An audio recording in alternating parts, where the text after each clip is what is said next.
നമ്മുടെയൊക്കെ മക്കളെ പോലെ കളിച്ച് ചിരിച്ച് നടക്കേണ്ട ഈ ഒരു പ്രായത്തില് വേദന കൊണ്ട് പൊളയുന്ന ഈ പിഞ്ചു മകനെ അടിയന്തരമായി വയറിൽ നിന്ന് ട്യൂമർ റിമൂവ് ചെയ്തില്ലെങ്കിൽ ഈ പൊന്നു മോന്റെ ജീവൻ നിലച്ചു പോകുന്ന രീതിയിലേക്ക് കാര്യങ്ങൾ എത്തുമെന്നാണ് പ്രിയപ്പെട്ടവരെ ഡോക്ടർമാർ അറിയിച്ചിട്ടുള്ളത്.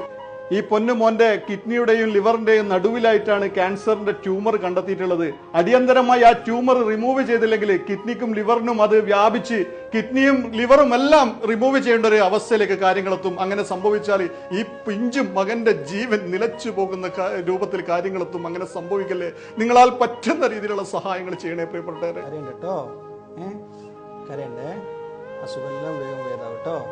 അസ്സലാമലൈക്കും, എല്ലാവർക്കും നമസ്കാരം. അമർഷാനാണ്. പ്രിയപ്പെട്ടവരെ, ഞാനിപ്പോൾ ഉള്ളത് കോഴിക്കോട് ആസ്റ്റർ മിംസ് ആശുപത്രിയിൽ എറണാകുളം മാലിയങ്കര എന്ന് പറയുന്ന പ്രദേശത്ത് താമസിക്കുന്ന 2.5 വയസ്സ് മാത്രം പ്രായമുള്ള ഡാൻ എന്ന് പറയുന്ന പിഞ്ചു മകന്റെ അതീവ ഗുരുതരമായ വളരെ സങ്കടാർഹമായ ഒരു അവസ്ഥ നിങ്ങളുടെ മുമ്പിൽ കാണിക്കാനും പറയാനും പറ്റാവുന്ന സഹായങ്ങൾ സമാഹരിക്കാനുമാണ് പ്രിയപ്പെട്ടവർ ഇങ്ങനെ ഒരു വീഡിയോ ആയിട്ട് നിങ്ങളുടെ മുമ്പിൽ എത്തിയിട്ടുള്ളത്. ഈ പിഞ്ചു മകന് ഹൈറിസ്ക് ന്യൂറോപ്ലാസ്റ്റീമ എന്ന് പറയുന്ന അത്യപൂർവ്വ രോഗം പിടിപെട്ട് അതീവ ഗുരുതരമായ ഒരു അവസ്ഥയിലാണ്.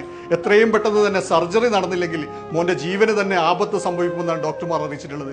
ഏകദേശം 6-7 മാസങ്ങൾക്ക് മുമ്പേ പലതരത്തിലുള്ള ശാരീരിക ബുദ്ധിമുട്ടുകൾ വന്നതിനെ തുടർന്ന് പലതരത്തിലുള്ള ടെസ്റ്റുകളും കാര്യങ്ങളും നടത്തിയപ്പോഴാണ് മകനിക്ക് വയറിൽ ക്യാൻസറിന്റെ ട്യൂമർ ഉണ്ടെന്ന് കണ്ടെത്തുകയും എത്രയും പെട്ടെന്ന് തന്നെ അത് റിമൂവ് ചെയ്തില്ലെങ്കിൽ ശരീരത്തിലെ പല അവയവങ്ങൾക്കും അത് ബാധിക്കുകയും കിഡ്നി പോലത്തെ ലിവർ പോലത്തെ അവയവങ്ങൾ വരെ റിമൂവ് ചെയ്യേണ്ട അവസ്ഥയിലേക്ക് ഈ പൊന്നുമോൻ എത്തുമെന്ന് ഡോക്ടർമാർ അറിയിച്ചിട്ടുള്ളത്.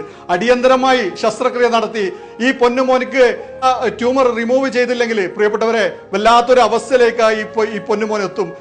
അടിയന്തര ശസ്ത്രക്രിയക്ക് ഏകദേശം 30 ലക്ഷം രൂപയോളമാണ് കാലിക്കറ്റ് മിംസ് എസ്റ്റിമേറ്റ് നൽകിയിട്ടുള്ളത്. എത്രയും പെട്ടെന്ന് തന്നെ ഈ ഒരു സർജറി നടന്നില്ലെങ്കിൽ ആ ട്യൂമർ പലതരത്തിലുള്ള അവയവങ്ങൾക്കും വ്യാപിച്ച് വല്ലാത്ത ശാരീരിക അവസ്ഥയിലെത്തുകയും മകനെ പിന്നെ ഒരു രീതിയിലും ചികിത്സിക്കാൻ പറ്റാത്ത ഒരു നിലയിലേക്ക് എത്തും. പ്രിയപ്പെട്ടവരെ, അടിയന്തരമായി നിങ്ങൾ സഹായം നൽകേണ്ട ഒരു കേസാണ്. നിങ്ങളാൽ കഴിയുന്ന രീതിയിലുള്ള സഹായങ്ങൾ ചെയ്ത് ഈ പൊന്നു മോനെ ജീവിതത്തിലേക്ക് തിരിച്ചു കൊണ്ടുവരാനുള്ള സാഹചര്യം ഒരുക്കി കൊണ്ടുവരണം. വല്ലാത്തൊരു ദയനീയമാണ് പ്രിയപ്പെട്ടവരെ. ഈ ഒരു മകന്റെ അവസ്ഥ കണ്ട് അരികിലിരുന്ന് വിതുമ്പിക്കരയുന്ന ഈ അച്ഛന്റെയും അമ്മന്റെയും വേദന കണ്ടപ്പോ വല്ലാത്ത സങ്കടം തോന്നി. കൂലിപ്പണിക്കാരനായ ജാനിന്റെ അച്ഛന് യാതൊരു നിവൃത്തിയില്ലാത്തതുകൊണ്ടാണ് പ്രിയപ്പെട്ടവരെ നിങ്ങളുടെ മുമ്പിൽ സഹായ അഭ്യർത്ഥനയായിട്ട് വന്നിട്ടുള്ളത്. ജാനിന്റെ അച്ഛന് ഇതിനു മുന്നേ വലിയൊരു ആക്സിഡന്റ് സംഭവിച്ച് കാലിന് അഗാധമായ പരിക്ക് പറ്റി കാല് മുറിച്ചു കളയേണ്ട ഒരു അവസ്ഥയിലായിരുന്നു ഉണ്ടായിരുന്നത്. നിരവധി സർജറി ചെയ്ത് വല്ലാത്തൊരു പ്രയാസത്തിൽ മുന്നോട്ട് പോകുന്ന സമയത്താണ് പൊന്നും മകനിക്കും ഈ ഒരു അവസ്ഥ വന്നിട്ടുണ്ടായിട്ടുള്ളത്. ഇനിയും ഈ കാലിന് വരെ സർജറി ചെയ്യേണ്ട ഒരു അവസ്ഥയാണ്.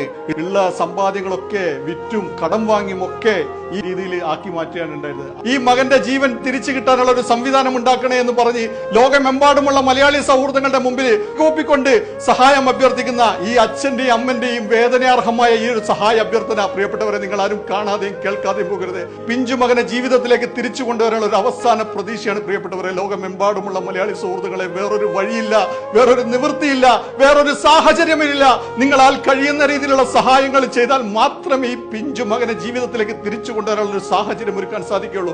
ഈ ഒരു സങ്കടമായ സഹായ അഭ്യർത്ഥന, ഈ ഒരു പിഞ്ചു മകന്റെ വല്ലാത്തൊരു ദയനീയമായ കാഴ്ച കണ്ട് നിങ്ങളാൽ കഴിയുന്ന രീതിയിലുള്ള സഹായങ്ങൾ ചെയ്തില്ലെങ്കിൽ ഈ പിഞ്ചു മകന്റെ ജീവൻ നിലച്ചു പോകുന്ന വാർത്ത നമ്മൾ കേൾക്കേണ്ടി വരും പ്രിയപ്പെട്ടവരെ.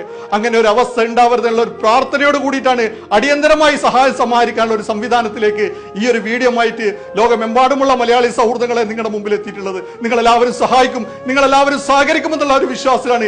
ഈ മകന്റെ അവസ്ഥ കണ്ടിട്ടും നിങ്ങൾ സഹായിക്കാതെ പോയാൽ നാളെ പടച്ചവന് മുന്നിൽ നമ്മൾ മറുപടി പറയേണ്ടി വരും. അതുകൊണ്ട് തന്നെ പ്രിയപ്പെട്ടവരെ, പറ്റാവുന്ന രീതിയിലുള്ള സഹായങ്ങൾ അടിയന്തരമായി സഹായിച്ചുകൊണ്ട് ഈ വീഡിയോ മാക്സിമം ആളുകളിലേക്ക് ഷെയർ ചെയ്തുകൊണ്ട് അടിയന്തരമായി സഹായം സമാഹരിക്കാനുള്ള ഒരു സംവിധാനം ഉണ്ടാക്കണം. നമ്മുടെ കുഞ്ഞിനെ പോലെ കണ്ട്, നമ്മുടെ വീട്ടിലുള്ള കുഞ്ഞിനെ പോലെ കണ്ട് ഈ കുഞ്ഞു മോനെ തിരിച്ചു കൊണ്ടുവരാൻ നിങ്ങൾ എല്ലാവരും പടച്ചവനെ ഓർത്ത് കൈകോർക്കണേ എന്ന് വളരെ സങ്കടത്തോടു കൂടി നിങ്ങളോട് അഭ്യർത്ഥിച്ചുകൊണ്ട് നിർത്തുന്നു. കുഞ്ഞുമോന്റെ ചികിത്സാധന സഹായ സമാഹരണവുമായി ബന്ധപ്പെട്ട് അവിടുത്തെ വാർഡ് മെമ്പർ നിങ്ങളോട് സംസാരിക്കും. എൻ്റെ വാർഡിലുള്ളതാണ് ഡാനനീഷ്.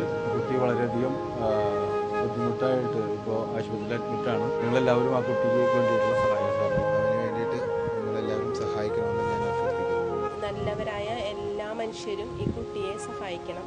2.5 വയസ്സുള്ളൊരു ചെറിയ കുട്ടിയാണ്. എല്ലാവരും മനസ്സ് വെച്ച് കഴിഞ്ഞാൽ നമുക്ക് ആ കുട്ടിയെയും കുടുംബത്തെയും രക്ഷപ്പെടുത്തിയെടുക്കാൻ സാധിക്കും. ഞങ്ങളുടെ വാർഡിലുള്ള കുട്ടിയാണ്, എല്ലാവരും സഹായിക്കണം. എന്ത് പറയണമെന്ന് എനിക്ക് തന്നെ അറിയത്തില്ല. അത്രക്കൊരു മാനസികാവസ്ഥയിലാണ് ഞങ്ങൾ. നല്ല മനസ്സുള്ള എൻ്റെ പൊന്നു നാട്ടുകാർ ആരായിരുന്നാലും എൻ്റെ കുഞ്ഞിന് വേണ്ടുന്ന സഹായം ചെയ്തു തരണം. ഞങ്ങൾക്ക് എന്നും അവന് കൂടെ വേണം. സ്നേഹിച്ചില്ല, ആളിച്ചും കൊന്നു തീർന്നിട്ടില്ല. ഞങ്ങളുടെ കുടുംബത്തിന് സഹായിക്കണം, അല്ലെങ്കിൽ എന്റെ മകന്റെ ജീവൻ നിലച്ചു പോകും. അത്രക്കുമായിട്ടുള്ള മാരക രോഗമാണ്. ഞങ്ങളെ സഹായിക്കണം. ഞങ്ങളുടെ മകന്റെ ജീവിതത്തിലോട്ട് തിരികെ കൊണ്ടുവരാൻ സഹായിക്കണം. ഞങ്ങളുടെ കയ്യിൽ ഒന്നുമില്ല. അതുപോലത്തെ അവസ്ഥയിലാണ് ഞങ്ങൾ കഴിയുന്നത്. എന്റെ മകന്റെ വേദന കാണാൻ എനിക്ക് പറ്റുന്നില്ല. അത്രക്ക് വേദനയുണ്ട്. എന്റെ പിഞ്ചു മകനെ സഹായിക്കണം.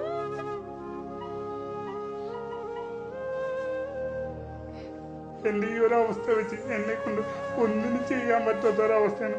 എന്റെ മകനെ, നിന്റെ പപ്പക്ക് നിന്നെ രക്ഷിക്കാൻ വേറെ മാർഗമില്ലടാ.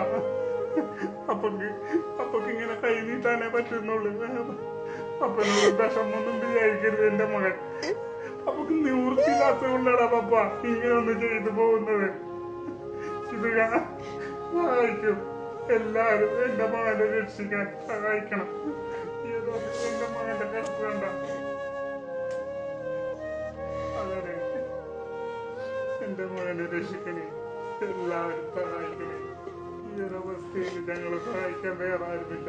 ഈ വീഡിയോ കാണുന്ന, എൻ്റെ ശബ്ദം കേൾക്കുന്ന ലോകമെമ്പാടുമുള്ള മലയാളി സൗഹൃദങ്ങളെ ആ പിഞ്ചു മോനെ ജീവിതത്തിലേക്ക് തിരിച്ചു കൊണ്ടുവരാനുള്ള ഒരു സാഹചര്യം ഒരുക്കി കൊടുക്കണമെന്ന് പടച്ചവനെ മുൻനിർത്തി നിങ്ങളോടൊക്കെ അഭ്യർത്ഥിച്ചുകൊണ്ട് നിർത്തുന്നു. അസ്സലാമു അലൈക്കും.